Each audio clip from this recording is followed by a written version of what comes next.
Hello ಮಕ್ಕಳೇ, ಎಲ್ಲರೂ ಹೆಂಗದಿರಿ? ಎಲ್ಲರೂ ಆರಾಮದಿರಿ ಅಂತ ಹೇಳಿ ಭಾವಿಸ್ತಾ ಇವತ್ತಿನ ಮುಂದಿನ ಅಭ್ಯಾಸವನ್ನು ನೋಡೋಣ ಬನ್ನಿ.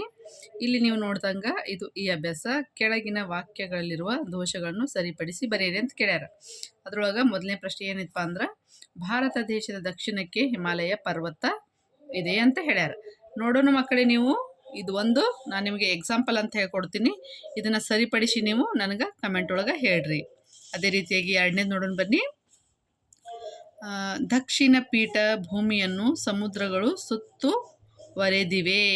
ಎರಡನೇದು ನೋಡ್ರಿ, ಈ ಪ್ರಶ್ನೆ ನಾವು ಸರಳವಾಗಿ ಬರಿಬೇಕು. ಇವಾಗ ದಕ್ಷಿಣ ಪೀಠ ಪಶ್ಚಿಮ ಘಟ್ಟಗಳು ಪೂರ್ವ ಘಟ್ಟಗಳಿಂದ ಸುತ್ತುವರೆದಿವೆ.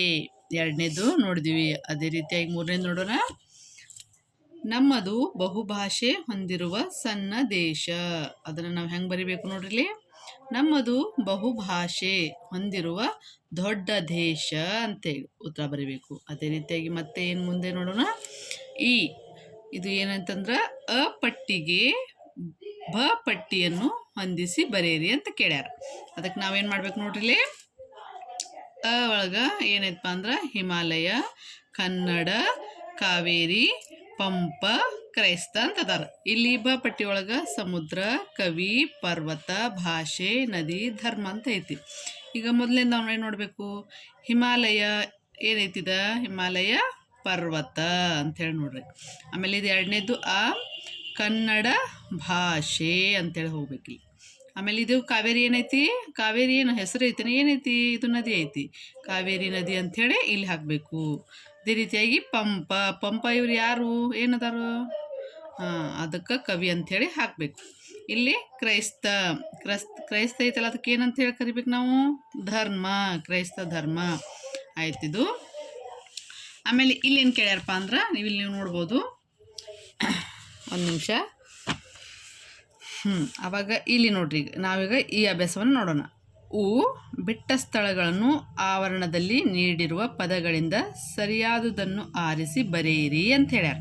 ಈಗ ನಾವು ಬಿಟ್ಟ ಸ್ಥಳ ಒಳಗೆ ಇಲ್ಲಿ ತ್ಯಾಗ, ಮೂರು, ಶಾಂತಿ, ಸಮೃದ್ಧಿ, ಈ ಪ್ರಶ್ನೆ ಒಳಗೆ ಉತ್ತರಗಳು ಇಲ್ಲೇ ಅದಾವು. ನಾವು ಇಲ್ಲೇ ನೋಡ್ಕೊಂಡು ಬರಿಬೇಕಾಗ್ತೈತಿ. ಈಗ ನೋಡ್ರಿ, ಮೊದಲನೇದು ನಮ್ಮ ರಾಷ್ಟ್ರ ಧ್ವಜವು ಡ್ಯಾಶ್ ಪದಗಳಿಂದ ಕೂಡಿದೆ. ಇಲ್ಲಿ ನೋಡ್ರಿ, ನಮ್ಮ ರಾಷ್ಟ್ರಧ್ವಜವು ಡ್ಯಾಶ್ ಬಣ್ಣಗಳಿಂದ ಕೂಡಿದೆ ಅಂತ ಕೇಳ್ಯಾರ. ನಾವಿಲ್ಲಿ ಏನು ಹೇಳಬೇಕು, ಎಷ್ಟು ಬಣ್ಣಗಳನ್ನು ಕೂಡೈತಿ ನಮ್ಮ ರಾಷ್ಟ್ರಧ್ವಜವು? ಇಲ್ಲಿ ನೋಡ್ರಿ, 3 ಬಣ್ಣಗಳಿಂದ ಕೂಡೈತಿ ಅಂತೇಳಿ ಹಾಕ್ಬೇಕು. ಆಮೇಲೆ ಅದೇ ರೀತಿಯಾಗಿ ಎರಡನೇದು ನೋಡ್ರಿ, ಕೇಸರಿ ಬಣ್ಣದ ಸಂಕೇತ ಟಿಮ್. ಆಮೇಲೆ ನಾವಿಲ್ಲಿ ಏನು ಬರಿಬೇಕು, ಕೇಸರಿ ಬಣ್ಣ ಯಾವುದರ ಸಂಕೇತ?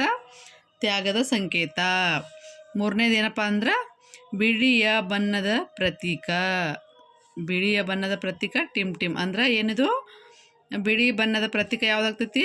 ಶಾಂತಿ ಆಗ್ತೈತಿ ನೋಡ್ರಿ. ನಾಲ್ಕನೇದು ಹಸಿರು ಬಣ್ಣದ ಸೂಚಕ ಏನ ತೋರಿಸ್ತೈತಿ? ಇಲ್ಲಿ ಸಮೃದ್ಧಿಯನ್ನು ತೋರಿಸ್ತೈತಿ. ಆಯಿತು. ಅದೇ ರೀತಿಯಾಗಿ ಇಲ್ಲಿ ನೋಡ್ರಿ, ಮುಂದಿಂದು